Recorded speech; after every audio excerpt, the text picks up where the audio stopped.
Hello everyone, আজ বুধবার day 4 of healthy and tasty food challenge. ছোটোবেলায় না একসময় মায়ের সব থেকে সহজ টিফিন ছিল পাউরুটির ওপর বাটার আর তার ওপর হালকা করে ছড়ানো চিনি। তবে বড় হওয়ার সাথে সাথে সেটা পাউরুটির ওপর পিনাট বাটারে পাল্টে গেছে। আর তার সাথে যদি এভাবে ওপরে কলা দেওয়া হয়, সেটার টেস্ট আরও দ্বিগুণ বেড়ে যায়। আর আজ চা খাইনি বলে ভাবছিলাম অফিসে গিয়ে কফি খেয়ে নেব, কিন্তু যা গরম পড়েছে কফি টফি না খেয়ে একেবারে ডিরেক্ট লাঞ্চ করলাম। আজ লাঞ্চে ছিল ভাত, মাছের ঝোল আর আমার পছন্দের কলা ভাজা, তাও যদি হয় এভাবে লঙ্কা পেঁয়াজ দেওয়া, তাহলে তো হয়েই গেল। আর তারপর অফিস থেকে এসে আমি একটু নিজের জন্য স্ন্যাক্স বানাচ্ছিলাম। আসলে আমি না সারাদিনে যাই খাই না কেন, বিকেলে স্ন্যাক্সের প্রতি আমার অদ্ভুত টান রয়েছে। তাই ইউটিউব দেখেই আমি বানিয়ে ফেললাম বুরিটো।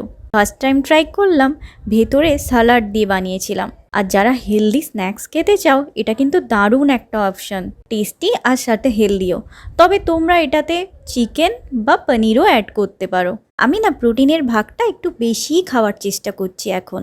আর রাতে আজ খেলাম একটু ভাত, একটা রুটি আর সাথে পনির আর সয়াবিনের তরকারি। চলো, that's it for today. Tata.